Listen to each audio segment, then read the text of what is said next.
өнөөдөр төрийн албаны зөвлөлөөс нийт одоо төрийн албаагч аймаг орон нутаг засаг захиргааны нэгжүүдэд хүртэл одоо хүргэж ажилдаг 7-4-10 нэвтрүүлгийн эхний хэсэг эхэлж байгаа. Тэгээд өнөөдөр бол бид хэд ерөнхийдөө та бүхэнд нэг зарлал мэдээллийн шинжтэй. Гэхдээ одоо суралцах, хөгжих, хүсэл эрмэлзэлтэй байгаа төрийн албаагчдад нэлээд чухал ийм зүйлийг мэдээлэхээр байж байгаа. За тэгээ юуны төрөнд энэ GDS хөтөлбөр гэж Япон улсын засгийн газрын тэтгэлэгт ийм хөтөлбөр байдаг. Энэ хөтөлбөрийн хүрээнд одоо төрийн албаагчдыг сургаж хөгжүүлэх боломж нэлээд эрт дээр үеэс явж эхэлсэн. Тэгээ энэ удаагийн одоо хөтөлбөртэй холбоотой мэдээллийг өнөөдөр та бүхэнд өгөх гэж байгаа. За тэгээд эхний ээлжиндийн GDS хөтөлбөр гэж одоо ер нь юуг хэрэгжүүлдэг, ямар байгууллага байдгийг бэ гэдэг талаар та бүхэнд бас товчхон мэдээллийг би өгнө. Өнөөдрийн мэдээлэл өгөх үйл ажиллагаанд манай GDS хөтөлбөрийн ажилтан инх чимэг оролцож байгаа, уянгаа байгаа, манай ажлын албаны дарга, жавцсан дарга байна. За Япон улсын засгийн газрын тэтгэлэгт хөтөлбөрийг л бид одоо GDS хөтөлбөр гэж хэлдэг юмаа гэж та бүхэн бас ингээд ойлгоцохоорой. Зарим нь энэ ямар чиглэлийн одоо хаанхын үйл ажиллагаа вэ гэж боддог бах. За энэ хөтөлбөрийн хүрээнд одоо улс орныхон хөгжил цэцгэлтэнд бодлого боловсруулах үйл ажиллагаанд өөрийн хувь нэмрийг оруулах төрийн албан хаагчдыг Япон улсын засгийн газрын тэтгэлэгт хөтөлбөрөөр бид Япон улсад магистрийн, докторийн хөтөлбөрөөр сургаж за буцаагаад одоо төрийн албанд нь ажиллах чиглэлээр ингэж зорж ажилуулдаг байгаа. За Япон улстай одоо хүлээн зөвшөөрөгдсөн ихтэй сургуулиудад суралцдаг. За энэ чиглэлээр одоо бас хөтөлбөрийнх нь чиглэлүүд нь бас өөр байдаг. Одоо төрийн удирдлага, эдийн засаг, эрүүл мэнд, эрчим хүчч гэдэг юм уу энэ чиглэлээр одоо ингэ явдаг ийм хөтөлбөрүүд байгаа. За энэ хөтөлбөрт хамрагдах хүмсүүдийн одоо насны асуудлаар бол бид өмнө нь бас ярьдаг байсан 35 хүртэл нас гэдэг байсан бол энэ жил нэлээд урт болсон байгаа. Энэ чиглэлээр манай инх чимэг дэлгэрүүлээд та бүхэнд ярина гэдэг. За хөгжиж байгаа орнуудын нийгэм эдийн засгийн хөгжилд гар бие оролцох, ирээдүйд чухал үүрэг гүйцэтгэх залуу төрийн албан хаагчдыг түрүүний миний хэлсэнчлэнгээр Японы ихтэй сургуулиудын магистр, докторийн төвчний хөтөлбөрт одоо мэргэжүүлэн бэлтгэх энэ чиглэлийн үйл ажиллагаа ихэнд нь явдаг. За дараа нь бол одоо Япон хүмүүстэй харилцаа холбоо тогтоох, ирээдүйд хоёр улсын одоо түншлэл, найрамдалт харилцааг бэхжүүлэхэд хөтөлбөрийн зорилго бас оршдог байгаа. За 1999 оноос одоо Монгол улсад хэрэгжиж эхэлсэн. За ер нь бол Азийн орнуудад нэг 19 улс орнуудад хэрэгжиж эхэлсэн. 2024 оны байдлаар нийт одоо 5000 гаруй залуусыг Япон улсад суралцуулаад, мэрэгшүүлээд тэднийг одоо мэдлэг чадварыг нь хөгжүүлээд ингэж явж байгаа. За ер нь бол Монголоос нэг 420 орчим иргэнийг магистрийн төвшний хөтөлбөрт, 12 иргэнийг докторийн хөтөлбөрт суралцуулж одоо ирсэн. За нийт илгээсэн иргэдийн одоо 380 орчим нь бол сургуулийн амжилттай төгсөж ирээд тухайн салбартаа, байгууллагатаа төрд ингээд ажиллаад явж байгаа. За ийм одоо мэдээллийг би давчхан өгөөд өнөөдрийн мэдээллийн албан ёсоор эхэлнэ хэмээн GDS хөтөлбөрийн ажилтан инх чимгийг микрофон дулан дэлгэцэн дурж байна. За дэлгэцэн дээр одоо та бүхэнд PP-гээр зарим мэдээллүүд очино. За бид одоо энэ мэдээллүүдийг брошюр маягаар хүргэж байгаа. За төвдөө болохоор яам агентлагуудаар явж мэдээллүүдийг хүргэж байгаа. Аль болохоор энэ сургалтын хөтөлбөрийн одоо шаардлагыг насны хувьд, хэлний хувьд хангасан төрийн албан хаагч нар, за Монгол банкныхан, хөгжлийн банкны одоо албан хаагчдыг хамруулах ийм зорилготой байдаг юм аа. Ингээд та бүхнийг өнөөдрийн мэдээлэлд идэвхтэй оролцсон хэмээн урьж байна. За инх чимгийг урьж байна. Баярлалаа. Хүрэлцэн ирсэн та бүхэнд баярлалаа. За товчхон GDS хөтөлбөрийн одоо танилцуулгыг Баатар сайхан гишүүн маань танилцуулсан учраас одоо нэмээд хэлэх зүйлүүдээ хэлээд явъя гэж бодож байна. Ерөнхийдөө GDS гэдэг маань болохоор хүний нөөцөөр дамжуулан одоо байгууллагыг чадахжуулах зорилготой ийм төрийн албаагчдад зориулсан гэдэг утгаараа одоо бусад хөтөлбөрөөс ялгаатай юм байгаа. За энэ жилийн хувьд болохоор нэлээд онцлогтой өмнөх 23 жил бол зөвхөн магистрийн 2 жилийн хөтөлбөрийг зохион байгуулдаг байсан бол нэг сургууль дээр бол 1 жилийн хөтөлбөрийг оруулж ирснээрээ давуу талтай байгаа. За докторийн маань нийт суралцах хугацаанд 3 жил гэж явдаг байгаа. За ингээд төрийн албан хаагчдыг чадахжуулснараа одоо байгууллагыг Монгол улсын нийгэм эдийн засагт бол нэлээд хувь нэмэр оруулж байна гэж Япон улсын засгийн газар үзэж байгаа. Тийм учраас явсан суралцагчид маань заавал эргэж их орондоо ирээд одоо байгууллагуудаа иргэн ажиллах ёстой байж байгаа. За тэгэхээр энэ дэлгэцэн дээр харуулсан хүснэгт маань болохоор 24 оноос 27 онд хэрэгжих одоо JDS хөтөлбөрийн ерөнхий суралцах чиглэл одоо хүлээн авах сургуулиудыг заасан ийм хүснэгт байж байгаа. За энэ маань 4 жилдээ огт өөрчлөгдөхгүй ингэж явна гэсэн үг. Тэгэхээр нийтдээ юуны 6 чиглэлээр 8 сургууль хүлээж авахар одоо сургуулиуд нь тохируулагдсан байж байгаа. Тус бүрдээ одоо хүлээн авах хүний тоо буюу квотыг бол зааж өгсөн магистрт 15 хүнийг суралцуулдаг ийм хөтөлбөр байна. За үүн дээрээс бол ерөнхий чиглэл нь бол яг ижилхэн докторийн хөтөлбөр бас зохион байгуулсан байгаа. Докторийн хөтөлбөрт бол нийтдээ 1 хүнийг л одоо сонгон шалгаруулах боломжтой юм байж байгаа. За магистрийн хөтөлбөрийн өргөдөл гаргагчдад тавигдах шаардлагыг товчхон танилцуулъя. 25 оны 4 сарын 1-ний өдрийн байдлаар 25-аас 45 настай байх гэж бол заадаг.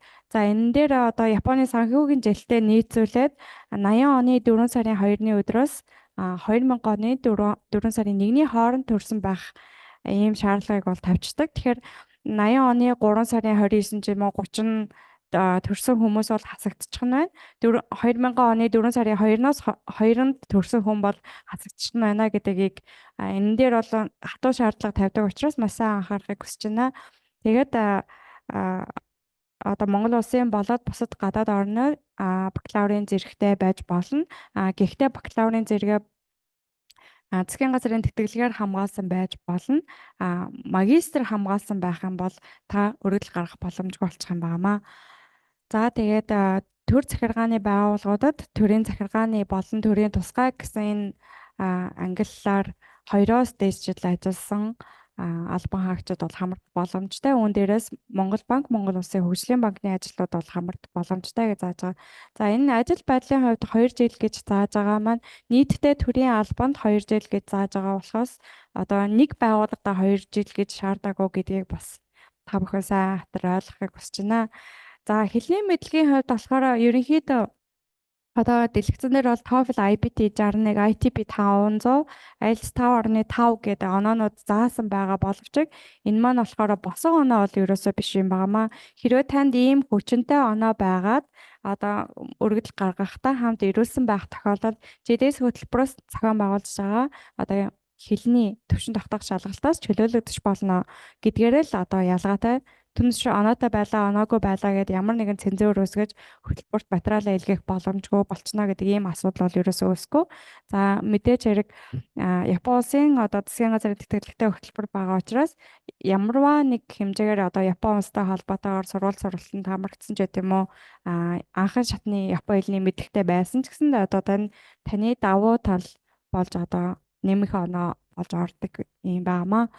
За эрүүл мэндийн байдал гэдэг дээр бие мах бодис сэтгцийн хувьд эрүүл байх ёстой гэдэг ийм шаардлагыг бол заавал оруулж гисэн байдаг. За энэ дээр маань бас нэлээдгүй асуултууд бас ирдэг. Ямар хүмүүсийг хамруулнаа гэж ойлгож болох вэ гэдэг энэ дээр 2 жилийн хугацаанд Япон улсад суралцаад одоо эмчийн хяналтгүйгээр Япон улсад суралцахад эрүүл мэндийн хувьд ямар нэгэн ноцтой асуудал үүсэхгүй байх тохиолдолд эмчийн тодорхойлолт гаргуулад одоо хөтөлбөрт материал өгөх боломжтой байдаг.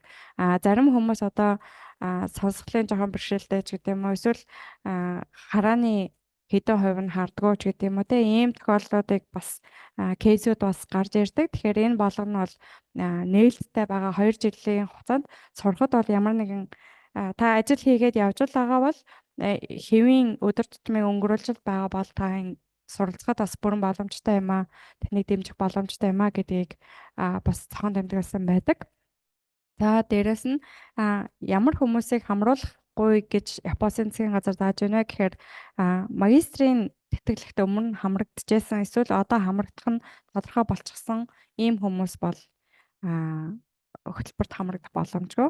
Мөн цэргийн албанд бүртгэгдсэн хүн, дүүцүүлэх алба хааж байгаа хүн, төр хугацаагаар чөлөөлөгдсөн хүмүүсийг бол хамруулах боломжгүй гэж байгаа. За энэ дээр ямар хүмүүсийг хамруулахгүй цэргийн албанд бүртгэгдсэн гэдэг нь одоо юу хэлж байгаа юм бэ? Онцгой байдлын ерөнхий газар ч гэдэг юм уу эсвэл одоо янз гал командууд энэ цагдаа батлан хамгаалахын яам өдр гээд энэ байгууллагуудын хүмүүс одоо нэлээд асуудаг. Цэргийн алба гэж одоо ямарыг хэлж байна гэж асуудаг.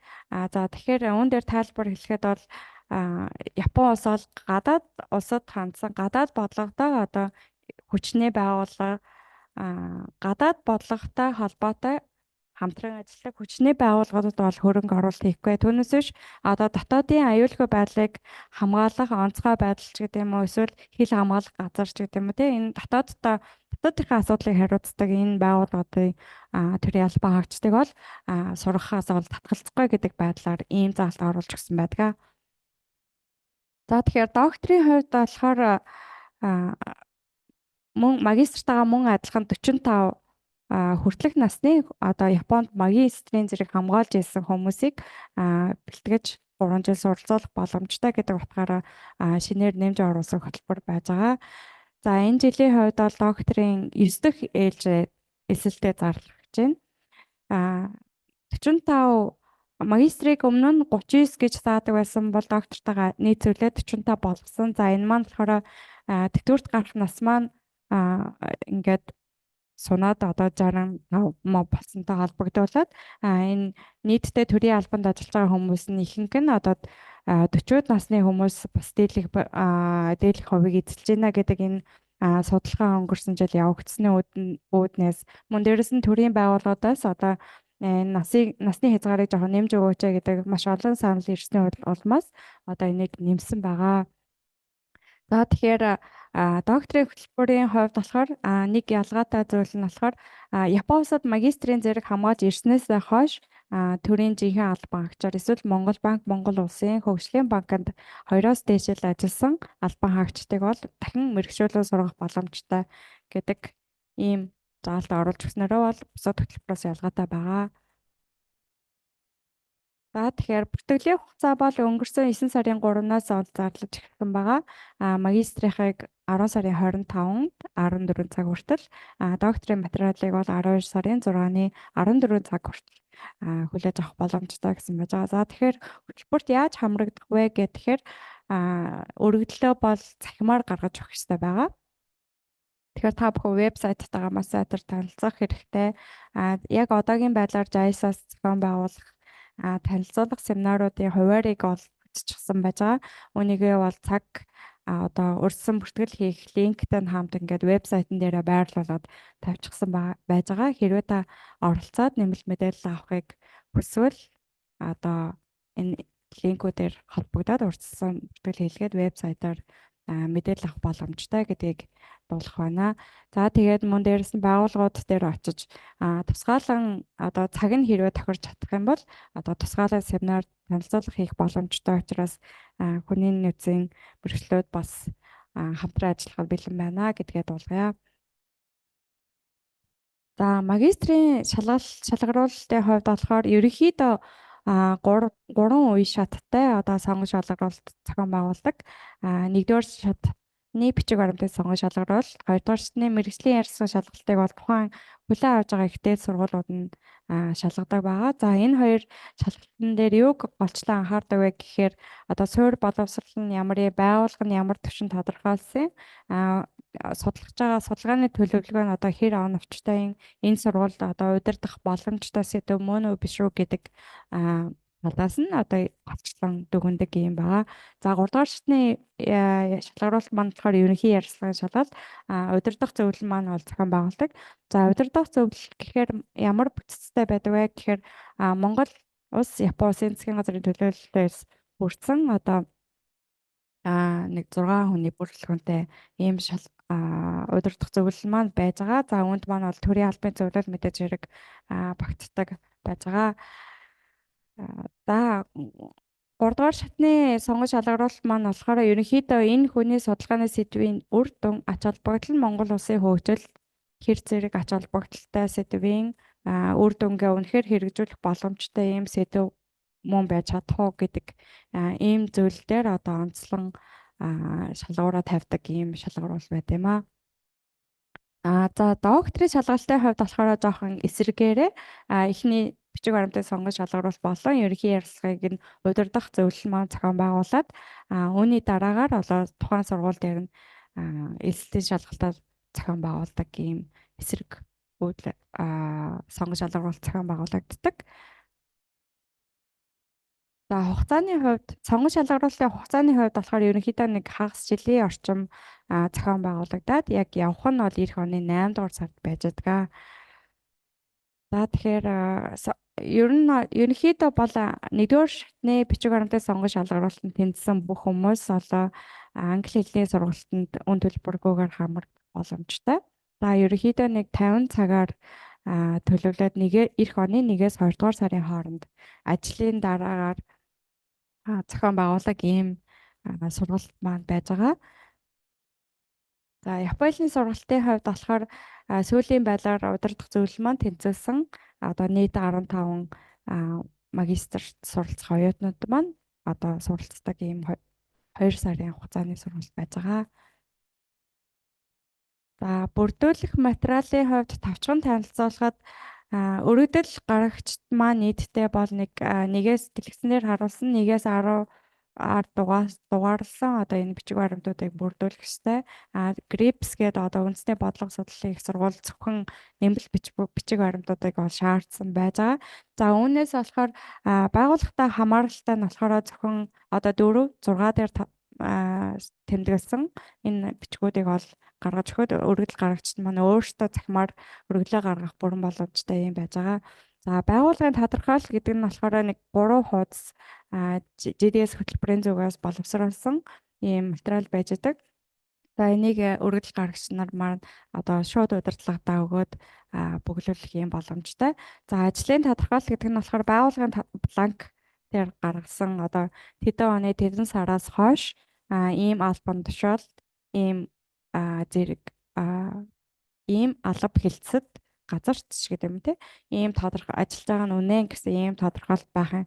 За үүнийг нь болохоор яагаад ийм тодорхойлолт авдаг болсон шалтгаанаа дурдах юм бол нөгөө өргөдөл гарагчид маань одоо өөрийнхөө харьяалагддаг газар байгууллагын нэрээ ингээд буруу зөрүүтэй бичиг баримтууд нь хоорондоо зөрөлдөд ах ийм тохиолдол маш олон гардаг учраас энэ ажлын тодорхойлолтыг бол нэмэлтээр авдаг болсон байж байгаа. Тэгэхээр та бүхнийг бас хамтран ажиллаж нийт өргөдөл гарагчдаа энэ 2 бичиг баримтыг гаргаж өгөхийг хүсэж байна.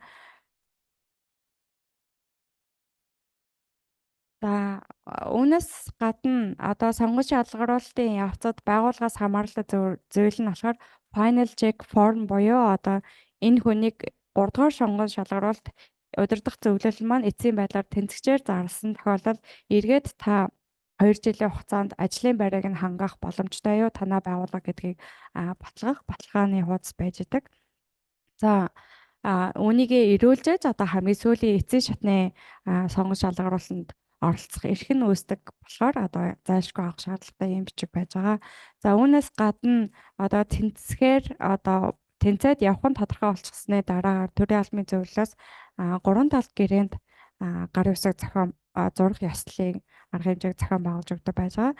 За энэ гэрээний утга маань болохоор ерөнхийдөө 2 жил суралцах хугацаанд нь ажлын байраар нь хадгална. Мөн дээрээс нийгэм даатгалын шимтгэлийг нь бол байгуулга төлнө. Төгсөөд эрэхт нь бол 2.5-аас доошгүй жил ажиллуулна гэдэг энэ зүйл заалтан дээр одоо гэрээ контракт байгуулдаг юм байж байгаа. За ингээд өгшөөлөө дэлгэрэнгүй мэдээлэл авахыг хүсвэл одоо манай JDS хөтөлбөрийн үндсэн вебсайтаар хандж болно.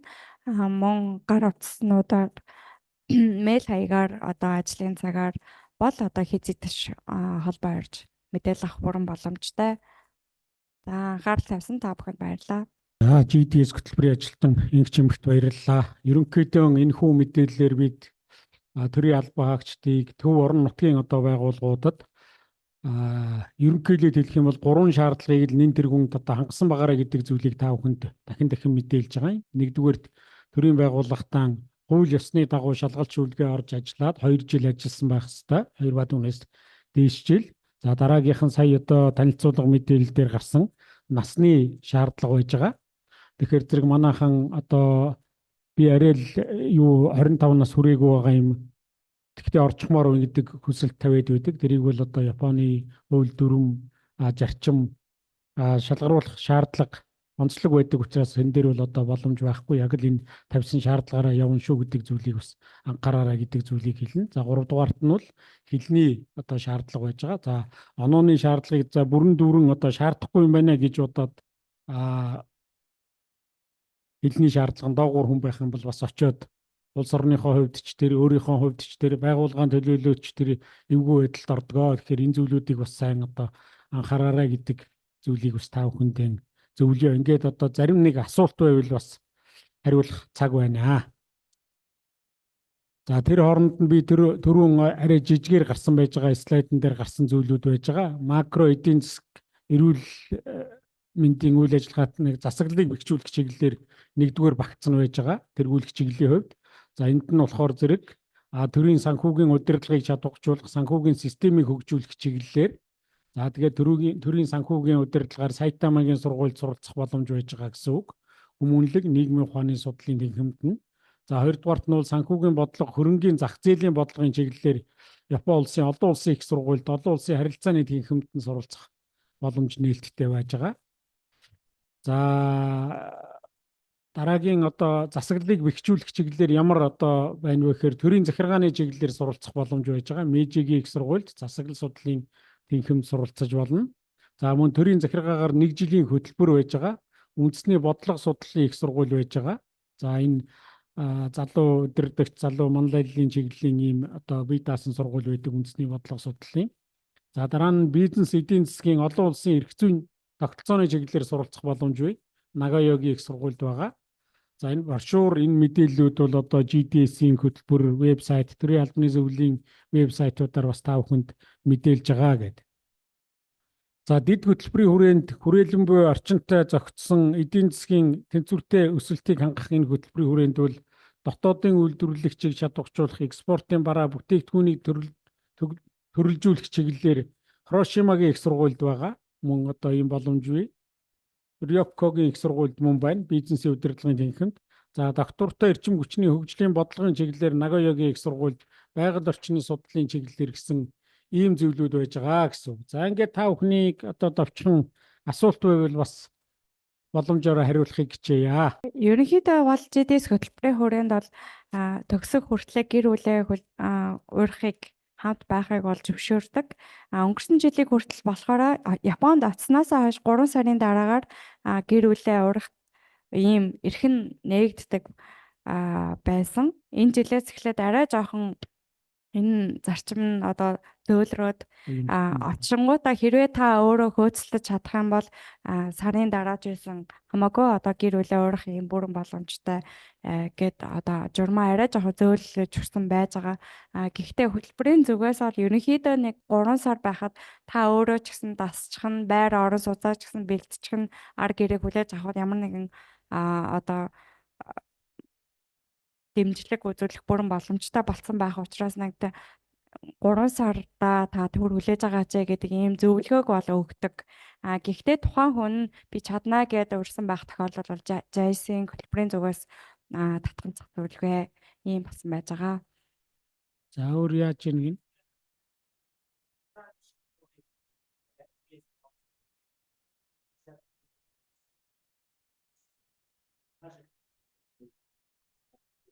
За түрүүн би тодруулаад хэлсэн байгаа шүү дээ. Төрийн албанд хууль ёсны дагуу орсон байх ёстой.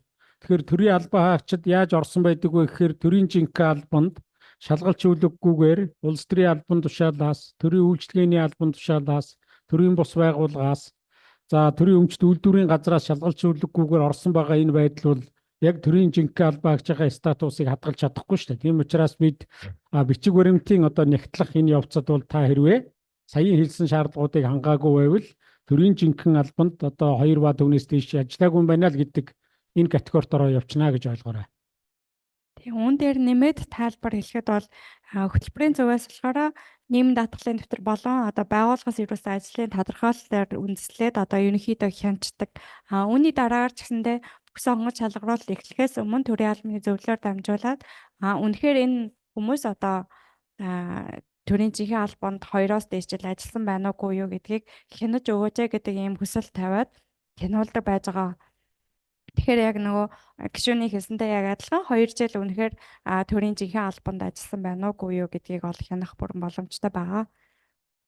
Тийм. Байгууллага хооронд шилжсэн байж болно, декретээ аваад амарсан байж болно. Нийтдээ л таны ажилласан хугацаа чинь 24 сар болж ивэл болно. Заавал энийг үргэлжлэн 24 сар байх ёстой гэж ойлгож болохгүй.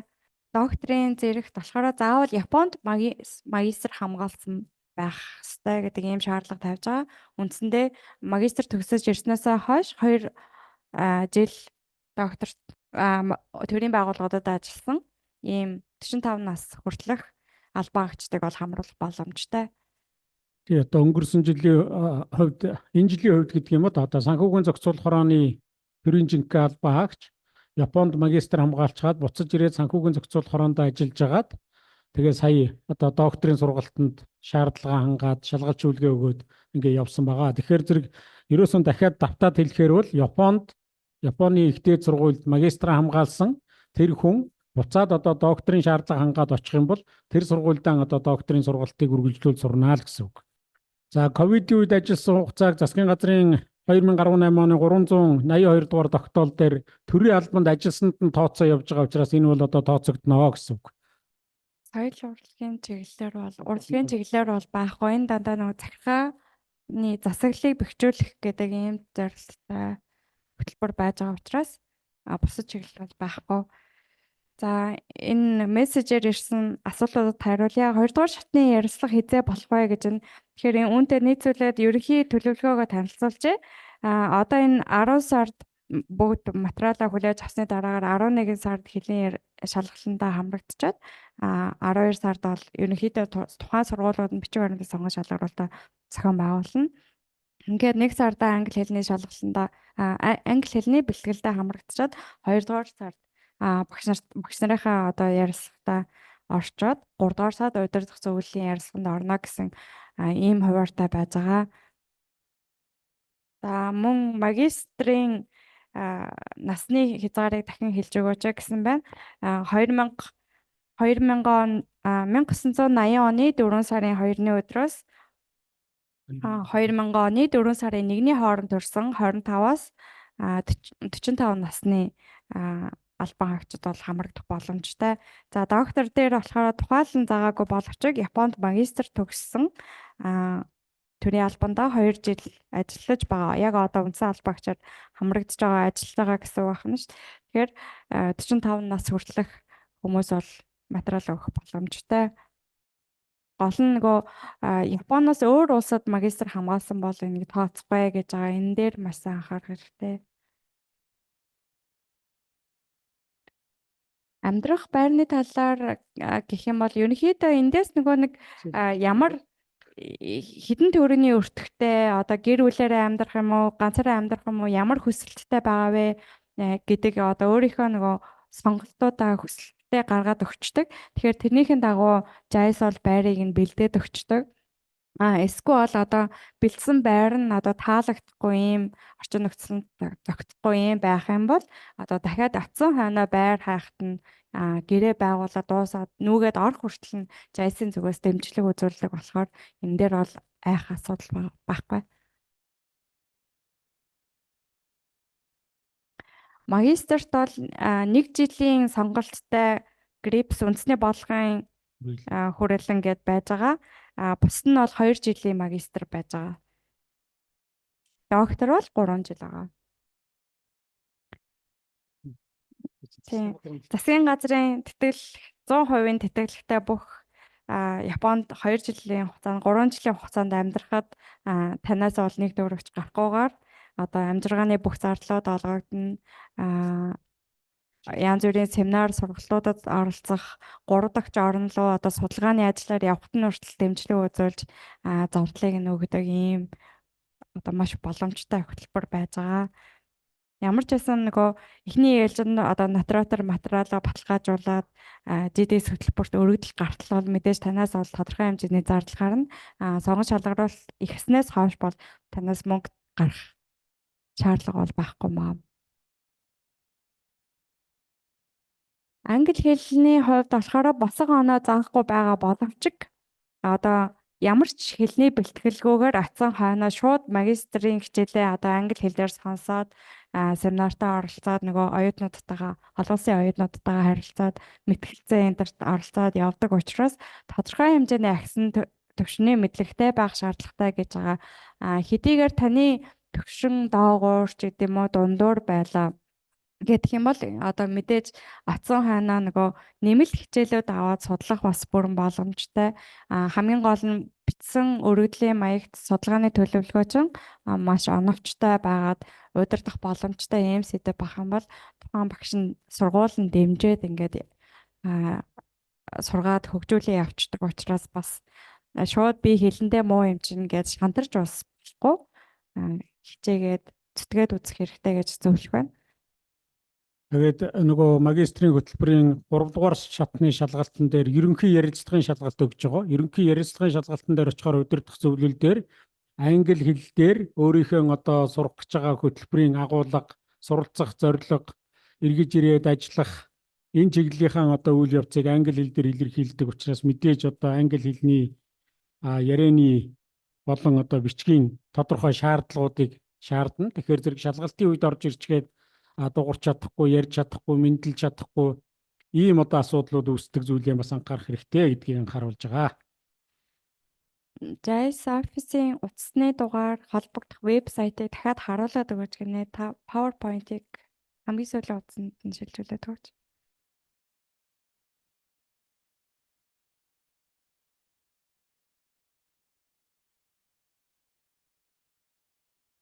Компьютерийн талаар дэлгэрэнгүй шаардлага гэх юм бол дахиад дотоод хэлээ 45 нас хүртэлх одоо төрийн албандаа магистр төв хамгаалж ирснээс хойш 2 жил ажилласан байх ёстой. Японд төгсөгчдийг бол дэмжих ийм хөтөлбөр байж байгаа. За түрүүн дурдлаггүй өнгөрчихсөн байгаа. Доктор оюутнууд ерөнхийдөө нөгөө эрдэм шинжилгээний өгүүлэл нэгээс дэш бичсэн байх гэдэг шаардлага бас тавьж байгаа учраас үнийг бас анзаарч судлаарай. Англи хэлнээс өөр шалгалт математикийн шалгалт бол аавна. Энэ маань болохоор ерөнхий мэдлэгийн 10 дугаар ангийн төвшин 12 дугаар ангийн төвшөнд авдаг ийм 20 бодлоготой ийм шалгалт байж байгаа. Ерөнхий агуулга нь болохоор яг жил бүр бол өөрчлөгддөггүй. Интернетэд өнгөрсөн 3 жилийн материалыг асуулттай нь хариулттай нь тавьсан байгаа учраас бэлдэх бүрэн боломжтой.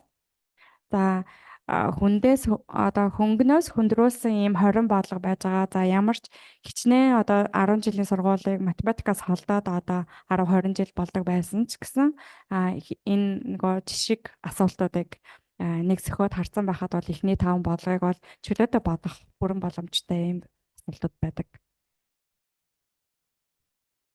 Багш нар төрийн үйлчлэгээний албан хаагч гэдэг ангилал хамрагддаг учраас хамрагдах боломжгүй. За тэгээд дээр нь бас мэдээлэл өгөхөөр GDS-ийн одоо вебсайтаар ороод та бүхэн зарим энэ хуваар нээлттэй мэдээлэл энэ чиглэлээр нь оролцох боломжтой гэж үзэж байгаа. Өөрөөр хэлэх юм бол одоо 9 сарын 18-ны лавга гарагт 14-өөс 15 цагийн хооронд захимаар мэдээлэл өгөн линк нь тавигдсан байгаа. За 9 сарын 23-ны даваа гарагт 17:30-аас 19 цагийн хооронд танхимаар мэдээлэл өгнө. За танхимаар мэдээлэл өгөх асуудал бол Япон-Монгол хүний нөөцийн хөгжлийн төвд зохион байгуулагдана гэж ойлгож байгаа. За ийм байдлаар одоо захим хуудас вебсайттай танилцаад линкээр нь ороод та бүхэн заавал одоо биеэр ирэхгүйгээр захимаар мэдээлэл сонсох. За боломжтой хүмүүсүүд нь бол одоо Монгол Япон хүний хөгжлийн төв дээр очиод одоо мэдээлэл бас сонсох боломж байгаа гэсэн үг. Ерөнхийдөө нөө санхүү төрийн захиргаараа чиглэсэн ийм салбар чиглэлүүд бол олон байгаа. Үүнээс гадна бол бизнесийн удирдлага, хууль эрх зүй, тэгээд эрчим хүчтэй холбоотой одоо энэ чиглэлүүд орж ирсэн байгаа. Үүнээс өөр чиглэлээр бол суралцах боломжгүй. Яг л энэ сургууль заасан тийм юмд суралцах боломжтой.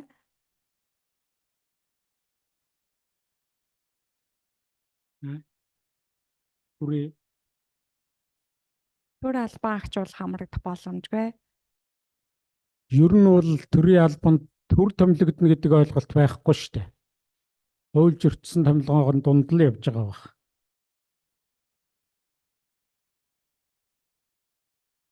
За өөр ерөнхийдөө бид мэдээлэл өгөө дууслаа. Зарим одоо сонирхсан асуултанд захимаар ирсэн, мессежээр ирсэн асуултанд хариулж дууслаа. Тэгээд дөрөвний хэлсэнчлэнгээр GDS хөтөлбөрийн захим хуудасч очлоорой гэж та бүхнийг урьж байна. Энэ захим хуудасаар очлохоор зэрэг захимаар мэдээлэл авах, танхимаар мэдээлэл авах линк бусад хаягнууд тавигдсан байгаа. Эндээс одоо тодорхой мэдээллүүдээ аваад ингээд одоо Японд суралцах, хөгжих боломж бол байна.